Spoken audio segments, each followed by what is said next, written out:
अमेरिकी राष्ट्रपति Donald Trump ने ईरान को 48 घंटे का अल्टीमेटम दे दिया है, लेकिन ईरान शायद समय के हिसाब से नहीं बल्कि अपनी रणनीति के हिसाब से अब आगे बढ़ रहा है, क्योंकि जैसे ही ट्रंप ने धमकी दी, ईरान ने बहरीन की सबसे बड़ी तेल रिफाइनरी को कैसे आग में झोंक दिया। अब वो देखिए। ये बदले की वो ज्वाला है जो ईरान अपने मिसाइलों और ड्रोन के जरिए जलाए रखे है, अपने दुश्मनों के ठिकानों को स्वाहा कर रहा है और इस विध्वंस की ज्वाला का शिकार एक बार फिर बहरीन की बापको ऑयल रिफाइनरी बनी है। बहरीन पेट्रोलियम कंपनी बापको बहरीन के सितारा में मौजूद है और यहीं पर बहरीन और सऊदी अरब के कच्चे तेल को रिफाइन किया जाता है और जेट फ्यूल और डीजल प्रोडक्ट्स बनाती है। अमेरिका के 5th फ्लीट के लिए ईंधन की सप्लाई भी यहीं से होती है, लेकिन ईरान ने उसे टारगेट कर तबाह की पिक्चर दिखाई है। ईरान के इस हमले के बाद काले धुएं का गुबार और आग का विकराल रूप दूर से ही दिखाई दे रहा था। गाड़ियों से जा रहे लोगों ने ऑयल रिफाइनरी के जलते हुए वीडियो मोबाइल कैमरे में कैद किए हैं। ईरान पहले ही कह चुका है कि उसके ऑयल ठिकानों को निशाना बनाया जाएगा, तो वो भी उसी अंदाज में जवाब देगा और उस जवाब की तस्वीरें भी सामने आ रही है।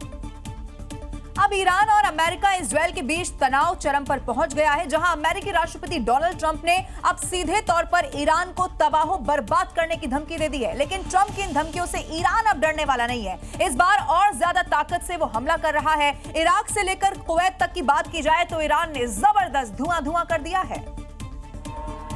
और इन दो तस्वीरों को देखिए। पहली तस्वीर ईरान के इरबिल की है तो दूसरी तस्वीर कुवैत की है, जहां ईरान ने बीते कुछ घंटों में भीषण हमला किया है, जिसके बाद इन देशों को भारी नुकसान हुआ है। ईरान ने इराक के इरबिल पर ड्रोन से भीषण अटैक किया। देखिए कैसे बम गिरने से वहां तेज धमाका हुआ और फिर आग और धुएं का गुबार उठा। ईरान के ड्रोन हमले से इरबिल में भीषण तबाही हुई। वहीं ईरान की तरफ से किए गए हमले के बाद कुवैत के तेल मंत्रालय की इमारत में भीषण आग लग गई, जिसके बाद बिल्डिंग से काले धुएं का गुबार उठता दिखाई दिया।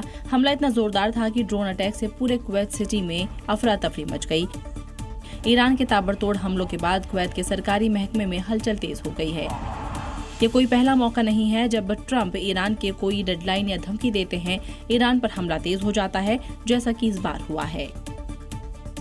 और ये जो अल्टीमेटम दिया गया, ये कोई पहला अल्टीमेटम नहीं है। ट्रंप ने ईरान को कई बार इसी तरह अल्टीमेटम दिया, लेकिन अब तक किसी अल्टीमेटम से ईरान डरा नहीं है, बल्कि हर अल्टीमेटम को इसी तरह से खारिज कर रहा है और अपनी ताकत को और ज्यादा दिखा रहा है। अब इसी से जुड़ी हुई डिटेल आपको दिखाते हैं। देखिए कैसे 26 मार्च 2026 को ट्रंप ने कहा कि 48 घंटे में ईरान हॉर्मुज़ खोले नहीं तो भीषण तबाही झेलने के लिए तैयार है। अब इसी धमकी के बाद ईरान ने इजरायल और खाड़ी देशों में यूएस के बेसिस पर ही भीषण हमले शुरू कर दिए। ठीक 2 दिन बाद 28 मार्च को डोनाल्ड ट्रंप ने धमकी दी कि डील करो नहीं तो पाषाण युग में ईरान को भेज देंगे। अब इसी धमकी का ईरान पर कोई असर नहीं हुआ। उसने बकायदा इजरायल के तेल अवीव राजधानी पर क्लस्टर बम की बारिश कर दी।